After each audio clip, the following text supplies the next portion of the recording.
नमस्कार, welcome back to Raveena channel.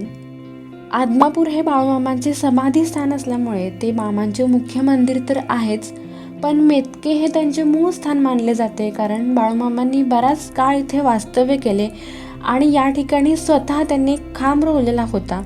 तर या चमत्कारी खांबामुळे बाळूमामांचे मेतके इथले हे मंदिर खूप प्रसिद्ध झाले आहे. तर हा खांब बाळूमामांनी मेतके येथे नेमकं कधी रोवला होता, तर हा खांब रोवण्यामागचे नेमकं कारण काय होते, त्याचबरोबर बाळूमामा मेतके येथे नेमकं कसे आले आणि या ठिकाणी एक नाही तर 2 मंदिरे आहेत आणि दोन्ही मंदिरामध्ये खांब आहेत. तर यातला बाळूमामांनी स्वतः रोवलेला खांब जो आहे तो नेमका कोणता आहे, या सगळ्या महत्त्वाच्या गोष्टी मी एका व्हिडिओमध्ये सांगितलेल्या होत्या. तर त्या व्हिडिओला तुमचा खूप चांगला असा प्रतिसाद मिळाला. त्यावरती तुमचे आणखी काही जे प्रश्न होते ते तुम्ही कमेंटमध्ये विचारलेले होते, तर त्या सर्व प्रश्नांची उत्तरे देण्यासाठीच मी आजचा व्हिडिओ बनवलेला आहे. म्हणूनच व्हिडिओ शेवटपर्यंत नक्की पहा.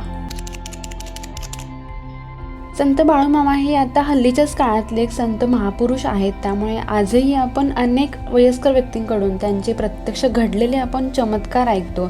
बाळूमामांची सर्व पंचमहाभूतांवरती सत्ता होती असे म्हटले जाते. बाळूमामा भगवान शंकराचा अवतार घेऊन आलेले होते, तसेच ते भगवान दत्तात्रयांचा देखील अवतार होते असे म्हटले जाते. बाळूमामांच्या दरबारात श्रीमंत गरीब उच्च नीच असा भेदभाव कधीच नव्हता. प्रत्येक जाती धर्माचे लोक त्यांच्याकडे येत असत. माणूस म्हणून जगा, मुक्या प्राण्यांची सेवा करा, एकमेकांना मदत करा ही त्यांची शिकवण होती. भुकेलेल्याला अन्न देणे ही सर्वात मोठी पुण्याई आहे असे मामा म्हणायचे.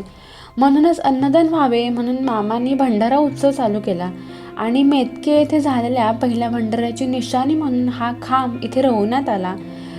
पण हा खांब लाकडाचा साधासुद्धा खांब नसून मामांच्या दिव्य शक्तीचे आणि असंख्य भक्तांना येणाऱ्या अनुभूतीचे प्रतीकच आहे.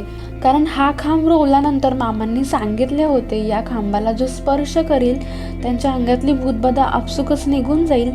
असाच एक खांब कैलासात आहे, दुसरा मेतक्यात आणि तिसरा कुठेच नाही. त्यामुळे इथे श्रद्धेने येणाऱ्या प्रत्येक भक्ताला मामांच्या या खांबाची प्रचिती नक्कीच येते. त्या काळी इतक्या सुखसुविधा उपलब्ध नव्हत्या. आपल्या भक्तांच्या मागचं दुःख, दारिद्र्य, त्यांच्या मागची इडापिडा किंवा भूतबाधा, करणीबाधा यांसारख्या वाईट शक्तींना आळा बसावा, आपल्या भक्तांना याचा त्रास होऊ नये म्हणून सद्गुरू श्री संत बाळूमामांनी मेतके येथे हा एक खांब रोवलेला आहे, ज्याला फक्त स्पर्श केल्यास किंवा त्याला एक प्रदक्षिणा मारल्यास आपले हे सगळे त्रास जे आहेत ते कमी होतात. आता प्रत्येकालाच प्रश्न पडतो की आपण इथे नेमकं कधी जाऊ शकतो. तर इथे आपण कधीही जाऊ शकतो, त्यासाठी कोणालाच कोणतंच बंधन नाही आहे. पण तुम्हाला जर मूळ खांबाचे दर्शन घ्यायचे आहे तर तुम्ही श्रावण महिन्यामध्ये जाऊ शकता. कारण फक्त श्रावण महिन्यामध्ये या खांबावरचे पंचधातूचे आवरण जे आहे ते काढून मूळ खांब भाविकांच्या दर्शनासाठी खुला करण्यात येतो. आणि तुम्ही अमावस्या किंवा पौर्णिमेलाही या ठिकाणी येऊ शकता. अमावस्येला बाधा झालेल्या व्यक्तीवर या दिवशी खांबाचा लवकर प्रभाव जाणवतो असे म्हटले जाते. अमावस्येचा हा दिवस तिथीचा शेवटचा दिवस असल्यामुळे या दिवशी बाळूमामाच्या दर्शनामुळे सर्व नकारात्मक विचारसुद्धा दूर होतात. त्यामुळे बाळूमामांचे अनेक भक्त अमावस्येची ही दर महिन्याची वारी करतात. या कलियुगात देव आहे याची प्रचिती इथे आल्यावर नक्कीच होते.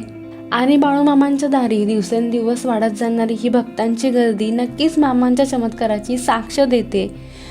तुम्ही या ठिकाणी कधी आला आहात का आणि बाळूमामांच्याबद्दल तुमचा अनुभव कसा होता नक्की कमेंट करून कळवा. पुन्हा भेटूया अशाच एका माहितीपूर्ण व्हिडिओमध्ये. Thanks for watching.